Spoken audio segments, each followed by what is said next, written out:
Hey everybody, Halloween is coming upon us in the next few months, and one of my favorite things to do on Halloween after. Oh my gosh, a fly just landed on my microphone. Anyways, what I was saying, one of my favorite things to do on Halloween after I trick or treat, I like to sit down on the couch, turn all the lights off, and put on a scary movie. I feel like this is an essential for your Halloween night, just to end it off on a scary note, and the movie you pick I feel like is also very important. And it doesn't necessarily have to be an R-rated gore fest. There are a lot of good movies out there that just don't involve that, and if that's not your style, then, that's okay. Everybody has different tastes. But today I wanted to talk about one of my favorite Halloween movies ever. And it's definitely not an R-rated gore fest. Those movies are good too, though. So the movie I'm talking about is the live adaptation of Goosebumps. The book series, I'm sure you've all read at least a book or two before. There's no way you haven't. And if you haven't, then you've been living under the biggest rock of all time.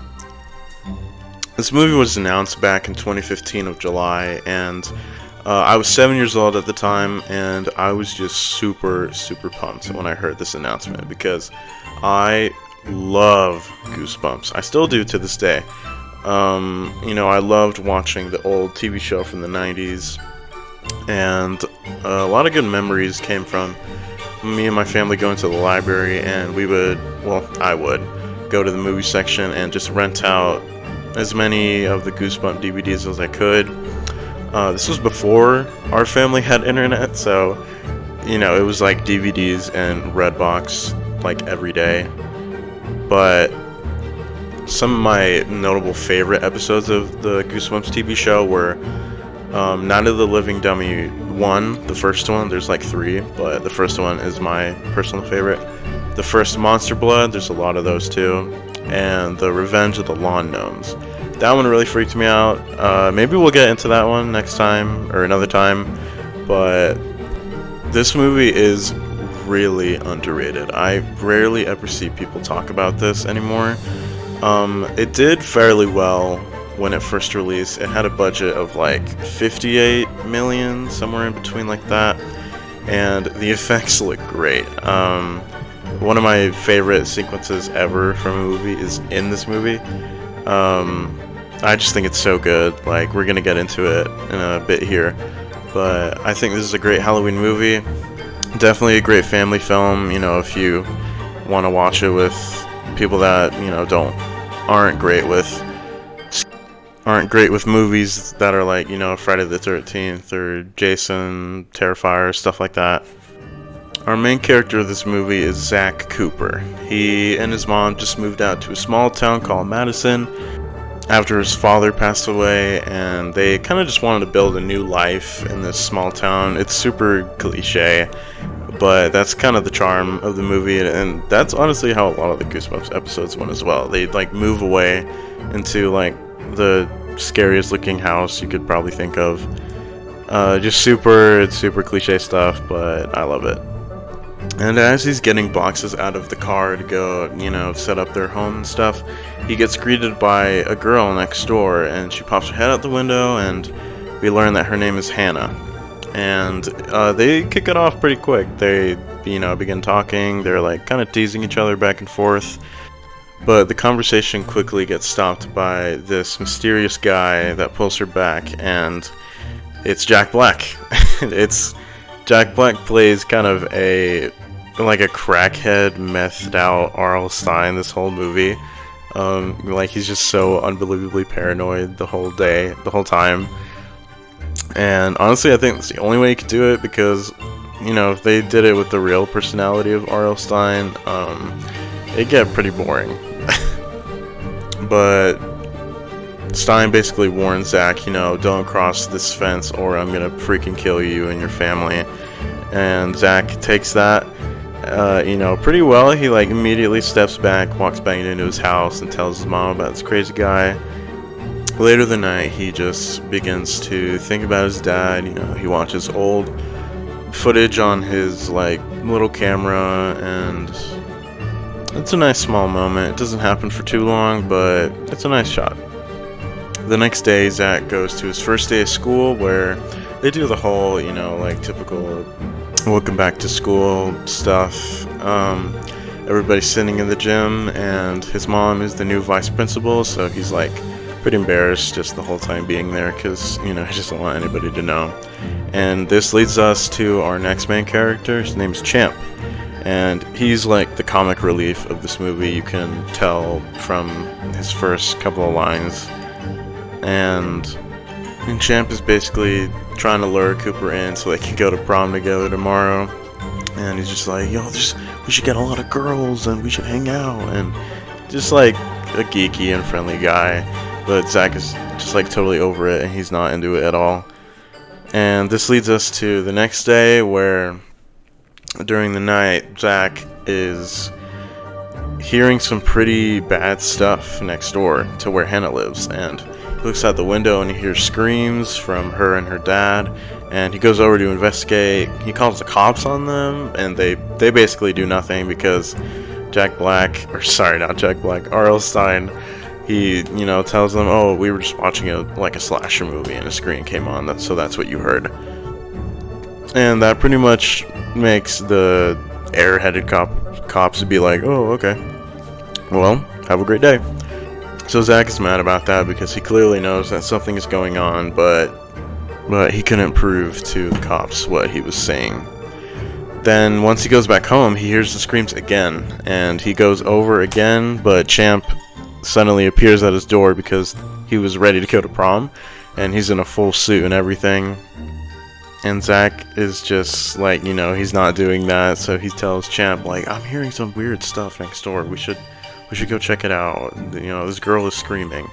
So they go do that. They break into the house, into the basement, and go all the way upstairs, and they find out that, R.L. Stine is this famous writer of all these scary books that Champ used to read. And Hannah finds them both, and she's like, what the heck are you guys doing in my house? And Zach, saying like, I heard screams, and, I just wanted to see if you were in danger. But Hannah notices that Zach not accidentally, he literally did it, but he opened one of the books, and it was The Abominable Snowman of Pasadena. Pretty popular Goosebumps book, just to let you know. And the book immediately bursts open, and this includes one of my, I think, probably the best shot in this movie, like one of the best effects is, the book opens, it summons like this huge tornado, and the camera zooms in, and you can see all the text just turning into jelly as they slowly begin to float off of the book itself and form into the Abominable Snowman itself, until he's like completely out of the book and in person. And it's such a cool scene. Like, I love watching it. It's so cool. So the monster escapes. He just breaks through the house and runs off. So it's Zach, Champ's, and Hannah's job to go find him, and they go, on this whole running spree to go find him because, he's gonna put the whole town in danger.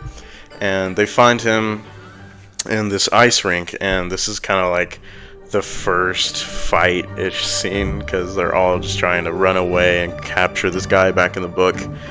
And they fail, like they don't succeed until R.L. Stine shows up and he's able to get him back in the book, which is also an awesome scene because then he starts to go back into this black mold until it's in the words again and back into the book. The way they did it is just so cool. It's such a cool way to do it. But R.L. Stine, he's pissed more about Zach just breaking into his house rather than letting out a beast.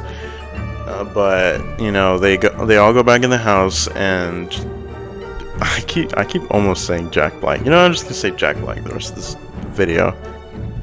So Jack Black and the crew, they all go back into the house, and he discovers that all the books are just all over the floor, and except for one of them is actually open, and it's the Night of the Living Dummy. And that is the most dangerous foe because Slappy's always been the leader.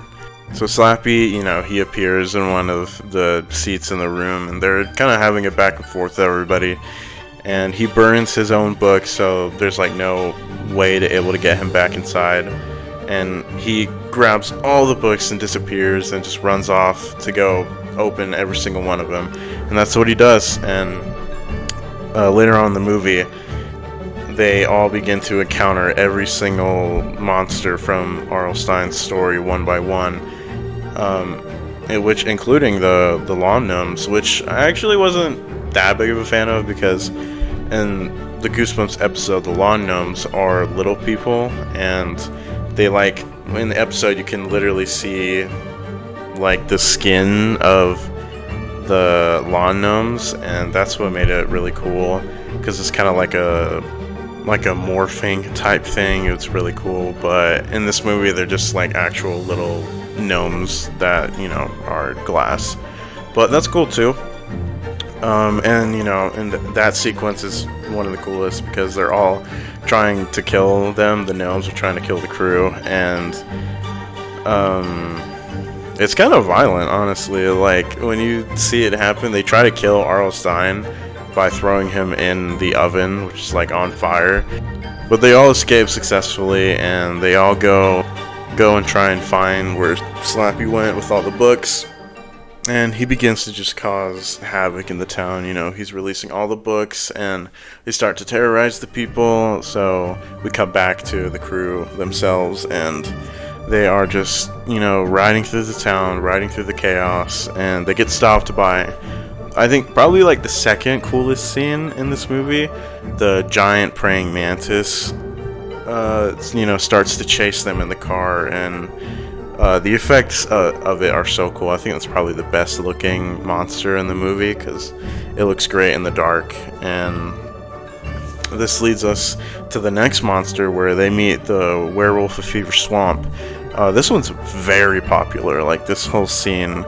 I'm not really sure why, honestly. It's not my favorite, but it seems to be everyone else's.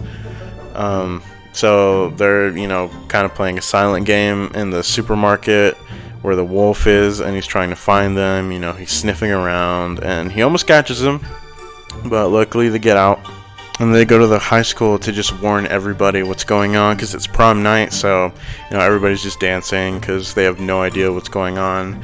And the praying mantis just bursts through, and all the monsters begin to, like, just invade the school. And it's Jack Black's mission to, you know, write one book that contains all the monsters to get them all back, because Slappy burns all of the books of the monsters, so there would be no other way to get them back in unless he writes another book.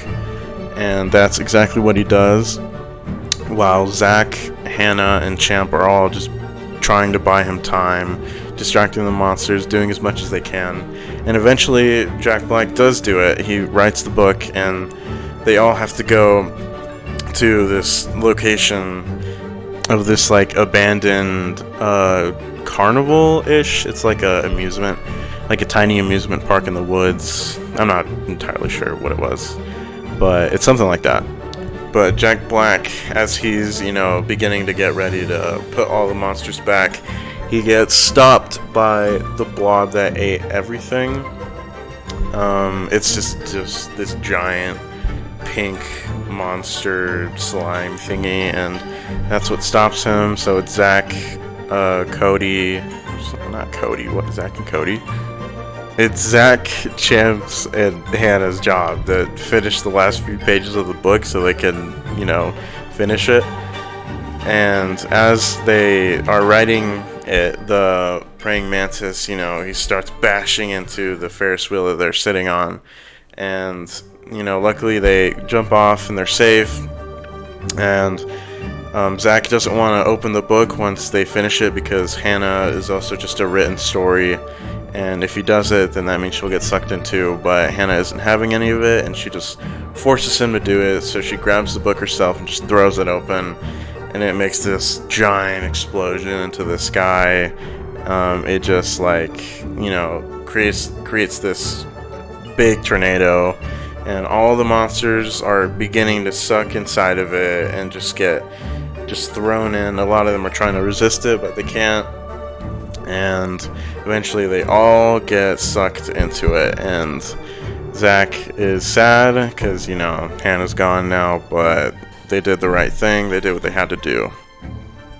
Overall, I love this movie. Honestly, like, you got to see it. If you're a big Goosebumps fan, you probably know what it is. But if you haven't seen it, go watch it. There's also a sequel to this movie that is honestly, it's not good. Like, it's nowhere near as good as this one. Like, they kind of do their whole, they change so much, and it's not great. But this one, I highly recommend you go watch it. It's super fun. A lot of the monster designs are just so sick, and they pay a lot of respect to the old books, and it's just filled with references. So if you love Goosebumps, definitely watch it. If you don't, honestly, I'd still recommend it. It's a very just good, enjoyable, fun film, and I would give it a 4 out of 5. Yeah, it's great. Go watch it.